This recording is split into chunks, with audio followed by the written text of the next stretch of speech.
Hey guys, welcome to Entertainment Talk Nation. This is Rob. This video might look a little bit different than normal. My camera's been kind of acting up on my desktop here. I think I got it fixed, but we'll find out eventually. But so I'm using my phone right now. So wasn't gonna make this video till tomorrow, but this topic has been kind of coming up all day. Some of you know I did a live stream last week discussing these changes coming to YouTube, and you know, there's a lot happening in December and January coming to the platform that could potentially affect a lot of people. Probably the biggest potential effects would probably happen to more larger YouTube channels that have been accustomed to, you know, their income, their revenue stream, and affect smaller channels in the sense that, you know, they may not get the kind of opportunities that, I don't know, maybe they normally would get, or new and upcoming content creators that are just starting out could affect them depending on the kind of content they're doing. You probably have seen slowly other YouTube content creators are starting to talk about this, both the changes coming in December and the changes coming in January. And I wanted to discuss them here in a little bit more detail, but not too long-winded like I did on that morning stream last week. And also kind of give you guys an idea of where the channel's going. So first of all, the changes happening December 10th. All right, this is a YouTube policy change. Their terms of service is being updated. Essentially, to put it in a nutshell, probably the biggest phrase they added to this terms of service is the fact that at any given time, they can close a YouTube channel if the channel is not generating enough revenue towards YouTube, which pretty much means anyone they deem, really. Even if there's a channel that's making good revenue, this is a potential terms of service excuse that they can use to shut a channel down. We already know that YouTube's been having issues demonetizing certain platforms. Speech and things you say on your videos are a big deal now. This is one of the reasons why you guys don't see a whole lot of Lenny videos, and why when you have seen Lenny lately, he hasn't been swearing or he's been bleeping out his swears. This is a little bit annoying because, you know, on a platform where this wasn't once an issue, now, and it's not just curses, it's any kind of word you use that is just not popular to the algorithm. So unpopular words like German Nazi, you know, a lot of terms you would normally hear in political videos are not acceptable, but some of them do translate over to content creators that are not political. So, you know, there's that. The other thing that's happening with this December 10th change is that they're going to seem to be highlighting and focusing more on channels that use other content within their content. A good example of this are reaction videos. So reaction videos, now I've done a couple of reaction videos. It's usually hit and miss. Sometimes you'll do a reaction video and you won't get demonetized or you won't get copyright claimed. Other times you get both, or sometimes you get blocked worldwide and you just got to remove the video. I know there's probably some other content creators on a larger scale who probably don't run into this as often, or they found maybe some more clever ways of getting around it. But I think those days are over. I think, and that was mentioned a lot, or at least highlighted quite a bit. And basically the repercussions for that is the video would probably be demonetized. When you get demonetized, basically any ad revenue you would get on a video, you go from potentially 100% revenue opportunity to down to 10%. Basically 90% of your revenue is cut off. This also hurts your exposure, because if 90% of it is cut off, that's YouTube telling the algorithm this video is not a high priority, or this content is not high priority. It's definitely not high priority towards advertisers. So most reaction channels will probably start to, now again, if you're a larger channel that does reactions, maybe you get away with this because maybe you're generating revenue for YouTube and they want to keep you in there. I know there are some reaction channels who do get permission because they're large enough to pay for the royalty of using the content. Now, a lot of people will argue fair use. Well, look, let's be honest. Fair use is dead on YouTube. Even by law, even though people are following the law, even though there are a lot of people out there doing the right thing, doing it the right way, and people who would probably win in court, that's pretty much what it's going to have to take. And let's be honest. most channels, even channels that are pretty large, are not going to go through the headache of going to court for every video they upload that might have movie footage in it or movie highlights in it, things like that. So if you're a channel that does reaction videos, keep an eye out on that. And if you're a small channel like myself, smaller, even larger, even if you're a channel that has 200,000 subscribers, 300,000 subscribers, in the grand scheme of YouTube, that's not considered large. You know, it's considered large. Yes, it's obviously a great accomplishment, but it's not compared to other channels that generate a much larger revenue stream through YouTube videos. A channel with 300,000 subscribers doesn't compare to a channel with like 25 million or plus. And while that's a hard goal to reach, there are quite a few of them out there. So that's December 10th, something to look out for. Basically, if you're not generating enough money for YouTube, they have the potential now to cut you off at any given time. It's uncertain. There is no clear-cut answer as to why or when they might do that. They may never do it to you, and they may do it the day after. Who knows? Now, in terms of what's happening January 1st, this is based on what's called a COPPA law. This is a law that took place back in the late 90s that would not allow children to give away any information unless their parents were, giving them permission to do it. And basically, there was a lawsuit between the the Federal Trade Commission, the FTC, and YouTube, where they felt that YouTube was not following this law appropriately. There was a settlement out of court, and basically the agreement is that the FTC would implement a policy that has nothing to do with YouTube. YouTube doesn't govern this. YouTube cannot help you in this matter. YouTube cannot protect you. YouTube is not at fault for anything that happens here. This is something that has to be dealt with by the creator. So basically, YouTube gave the FTC $130 million to leave them alone and said, do what you need to do. You know what I mean? And then I'm sure they'll find ways to take care of their larger channels. The way this rule works is this. Now, I've seen a lot of videos talking about this who are, I don't want to say they're giving a misconception, but they're trying to make it sound like that this would only affect YouTube creators that gear their content towards kids. On writing, that is accurate. In practice, that's not what's happening. This is going to affect all content creators. Essentially, the FTC is going to be implementing a number of contract workers who will comb through content on YouTube, and there's going to be a box that's probably going to hit effect on January 1st, maybe sometime shortly after, and you basically have to check the box if your content is appropriate or geared towards children. The downfall to that is that when you check that box, your monetization is automatically reduced to 10%, anywhere between 30% to 10% revenue, much like if you got yellow flagged, because they don't want running a number of ads against children content. So your opportunity for ads minimizes a great deal, which changes your revenue. Now you would think, okay, well, I just don't hit the box. Well, the problem there is that if you're providing children content, but you're running personalized ads on that video, now you're subject to a fine of $42,000.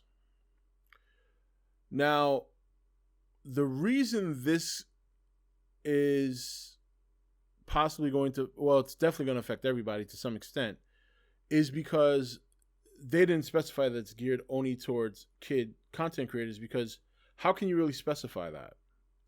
If you have somebody who plays Mario, or somebody who plays Minecraft, or somebody who plays a game that is most times geared towards kids, but not necessarily all the time, but you're in that video and you're doing, let's say, adult things, well, now you're walking a fine line. Or if you're like me, I do Godzilla content, right? Godzilla content would be considered kid content. That's just how it is. Obviously not popular like Minecraft or Fortnite or any of the games, but it leaves, if I had to guess, I'm pretty sure it'll fall under the kid category. So there's now a very vague line here. And because this line isn't clear enough, now you're going to have to decide come January whether the juice is worth the squeeze. Meaning, are you willing to continue to upload content, run personalized ads, but then have somebody who might be in this country or another country run into your video and say, hey, look, this video kids can watch. He did not tag it as a kid-friendly video, so he needs to be fined. The fine is very, very steep, meaning that it's not only $42,000, but it's $42,000 per video. Yeah, per video.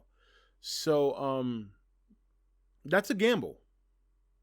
That's a gamble for any content creator. It doesn't matter how big your audience is. So these next couple of months are going to be pretty spooky for anyone. And yeah, you should be concerned. I'm not going to sit here and sugarcoat anything. I'm not going to say here, oh, don't worry, this is for kid content creators. No, take note. Take note. Yeah, that might be the writing on the wall, but you know, do you really want to take that chance to upload a video that may not have curses, that might have a small animation or something, and then somebody says, hey, I don't understand, this person put personalized ads. This is completely fine for a kid to watch, and he didn't follow the rules. You know, or, you know, if you make a video and you, not that you would, but just as an example, if you make a video and you click, or maybe say one time you hit click it by accident, who knows, and you click a video that's supposed to be for, or that you click off as appropriate for kids, but it's really not, then you're going to run into the same problem. There's just a lot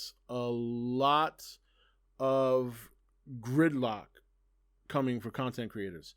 I mean, this is also retroactive. That's another bad thing. This is not something that's going to start from that day going forward. Basically, all your videos that you have on your channel need to be combed through between now and January 1st to make sure that you are not falling into this category, or to make sure that you don't have any chances of one of your older videos from like 3 or 4 years ago to be fined because it's not reaching the right parameters, or it's not set to the right parameters of these new changes. That's a lot of work. I mean, I myself have 1,300 videos.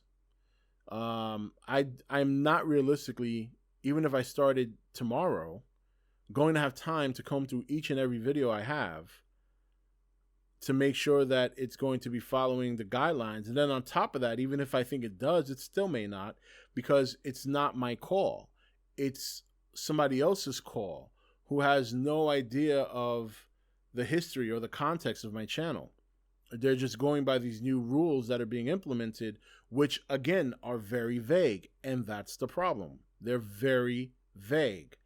That's what is kind of the scary part. It's one thing if they said directly, hey, look, if you're a YouTube content creator that does not gear your videos towards children, you will be exempt from this. You don't have to worry. Continue uploading like normal. And so they're not saying that. They, you know, it's a very fine line right now. And once again, the content creators are in the dark. We don't know. You know what I mean? We don't know. By the way, if you're watching this video from the other cam and I'm looking at this way, that's because I got the other one where I have them both recording at the same time. So the whole video I might be looking that way, but you know, whichever one comes out better is the one I'm going to use. So how does this affect my channel? Well, I've already told people on stream, and I know not everybody comes to the stream, so I want to address this on a video as well, that as of right now, I'm not moving from YouTube. However, I am making preparations and changes to begin to move over to different platforms. What I might do is I might use YouTube as my secondary or third source to put in implementation of content. But I think, you know, I know a lot of people are going to think, oh, you know, a lot of people did all this work. And again, I think this affects larger channels in a worse way than smaller channels, because I'm 4 subs away from 20,000 subscribers. If I move to a different platform, I lose what, maybe 95% of you? Because let's be honest, first of all, half my subscribers are not even active anymore, and the ones that are active, a good portion of them are not going to come over. That's just the honest truth. But I don't see that, for me personally, I don't see that as a bad thing, because it gives me an opportunity to reinvent myself. As I've told many people, as much as I love talking about Godzilla, I don't want it to make it the focus of my content. And because of how things have turned out over the last couple of years, that's pretty much what the channel has become. So I'm looking at it as an opportunity to kind of reinvent myself and start fresh, you know? And I know that those who like my content overall, whether it's Godzilla or not, will come over, and those who don't will move on. And I don't want that. I hope people come over. But, you know, I can't force anybody. You know what I mean? And it doesn't bother me because my channel is still small enough that whatever people I lose here, I'll gain new crowds elsewhere. And that's already what I've been starting to do. Twitch has been growing pretty well over the last couple of months, and we're doing a Twitch exclusive live stream on Friday to kind of really hit the ground running. Now, again, this doesn't mean that I'm closing my channel. This doesn't mean that content's going to stop being put up. But if there is no clear-cut answer or clear-cut explanation as to what's going to happen between now and December 10th, and then from December 10th to January 1st, I'm really not going to have a choice. Do I really want to take the gamble to move to continue uploading videos with the chance that any one of them can be tagged and fined $42,000? It's not worth it to me. Not without clear answers, you know, not without a clear-cut explanation of what is going on, who does it affect, and should I be concerned? There is no answer right now. And because there's no answer, as a father, as a family man, believe me, I am in no way, shape, or form, you know, in a position to pay a $42,000 fine, let alone more than one. And I think that's the part that people need to try and understand. Now, in terms of where I'm moving to and where I'm going to start making more content, two places right now. Twitch, because I've been doing Twitch since pretty much since I've been back. And also, and I'm sorry once again for this long video, and also Podbean. Podbean is where I did a podcast back in 2014. I actually was going very well. And of course, as many of you know, due to real life circumstances, as well as other opportunities, you know, up until this year, I've pretty much been off of YouTube since like 2015, 2016. So, and I've only been back since April. So it's been 7 months since I've been back. And, you know, things have been going really well, but it's unfortunate that now we're hitting another wall. So, but the content's not going to stop. In fact, I think this could be for me a blessing in disguise, because one of the things I always talked about doing was doing a podcast type show as opposed to doing videos every now and then. Podcast, I feel like I just do better. You know, like when I'm live with you guys and I have some things I want to say, I just feel like I do better than I do on videos. I just feel like I'm a better content creator when I do something live or when I do something longer term. So the way this works is Podbean also allows me to do videos. So I don't necessarily have to end doing videos. They'll just be on a different platform. It does link to YouTube. So if I did a video through Podbean, it would still go up on YouTube. So again, YouTube's going to stay for now. It's going to stay as long as I can keep it. But if by the time like December 27th, 28th rolls around and there's no clear-cut answer, explanation, or there's no at least safety or some kind of guarantee that I'm not going to get fined for just creating the content I've been creating, I can't afford to take the chance to stay. I really can't. That's just the truth of it. I don't think anybody in my position would. I don't think anybody in my position with 2 kids and a wife and, you know, bills and a mortgage, you know, I just don't think it's smart. And I feel, believe it or not, I feel bad for larger content creators. Can you imagine somebody going through that has a larger base? They made this a career and now they have to kind of shift. Because let's face it, most users and supporters will not shift over. You know what I mean? The other reason I'm thinking about I'm doing the transition. It's not thinking anymore. I'm doing it. Is because it just it gives people a better opportunity to support me if they want to from a financial standpoint. YouTube has a join button that is not available for a lot of people. It's something I wish I had because I don't really like to do the whole Patreon / this and then like people have so many different ways you can support them, which is another reason why I should have been taking advantage of Twitch for a long time, because Twitch, I've earned my sub button. I worked on Twitch with other content for so long that I managed to get my sub button like 2.5 years ago or 2 years ago. So the fact that I haven't been taking advantage of that or trying to use it to get supporters is probably asinine. But when the majority of your group is on YouTube, when the majority of your viewership is on YouTube, at the time I didn't want, and I still don't want to try and shift people over. But at this point, I'm really not having a choice. YouTube's kind of putting my back against the wall. And, you know, before this happened, yeah, I've had plenty of opportunities on other platforms to probably generate better revenue than I generate here on YouTube, because I'm constantly being demonetized. Even my scary videos, which I know a lot of you guys are wondering why I haven't done them. Well, they've been getting demonetized as inappropriate. You know what I mean? And you ask any YouTube content creator, even though they may not get a lot of money or revenue from the ads for their videos, what makes it worth doing it is not only for the viewers, but also because you do get at least a little something to kind of make you feel good about the effort you put in.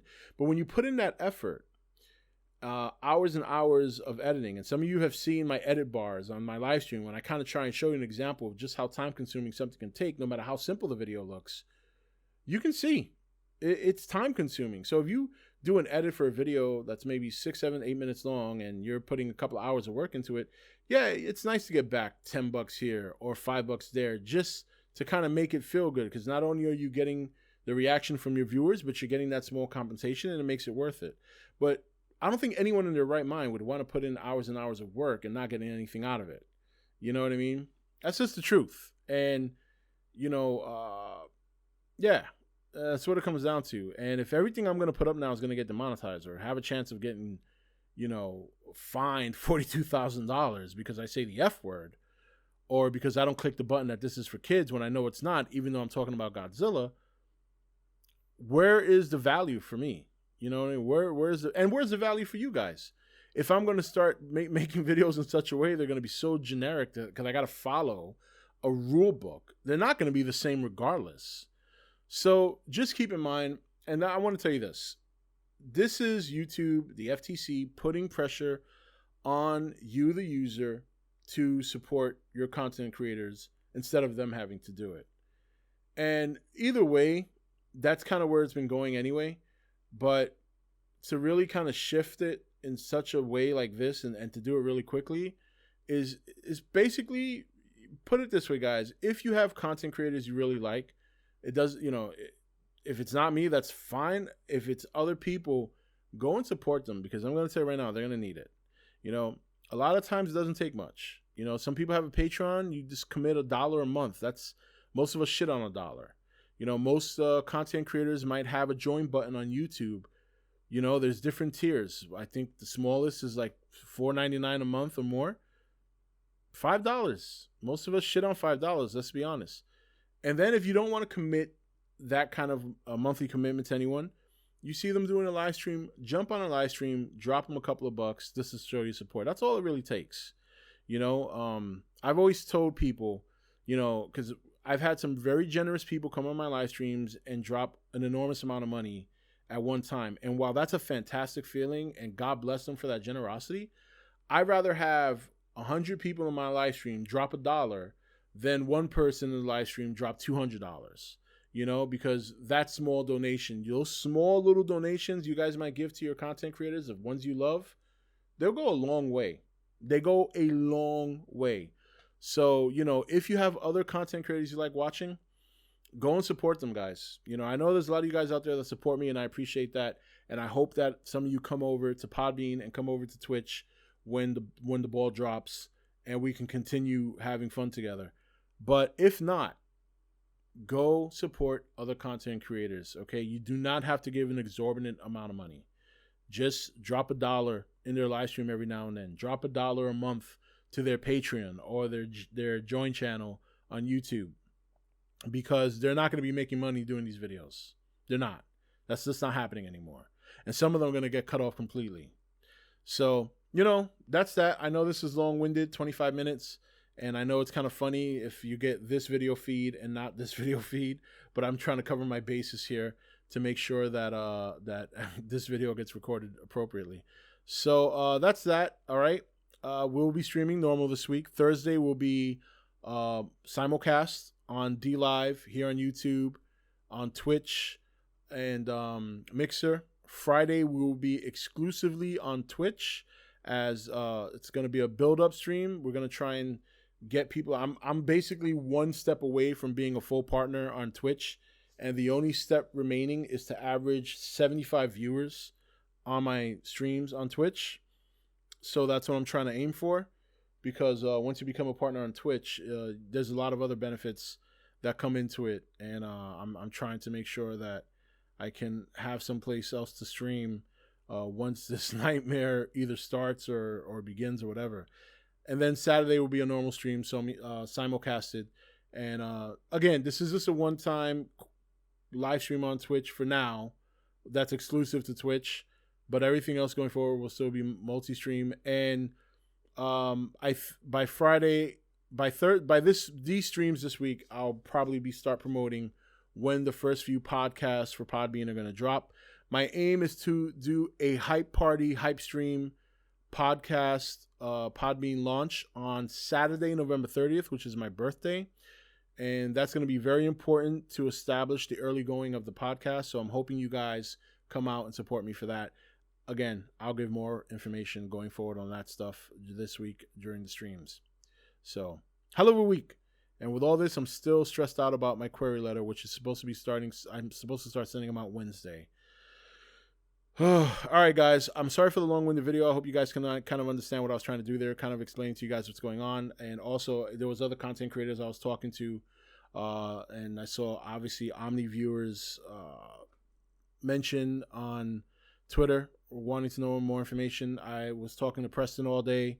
Last night and earlier today, Preston the Fat Samurai guy, for those of you who don't know, we were talking about it, and I'm trying to give him as much information as possible, trying to let everybody know what's going on. It's very important that you find out. And I know some people are going to say, hey, look, Rob, I don't think you have much to worry about. Well, I don't think I'd worry so much if I was still living alone and I had nobody to worry about but myself. But when I got my kids involved and my kids, my wife, we all depend on each other. My kids depend on my financial security. Taking on the potential $42,000 fine is not happening. I can't take that chance. So, all right, guys, we'll talk more this week. Come to the live streams. Thursday, 9 p.m., we'll be here on YouTube. Friday, 9 p.m., we'll be on Twitch. And then Saturday, 9 p.m., we'll be back here on YouTube, okay? And, yeah, we'll go from there. All right, guys, take it easy.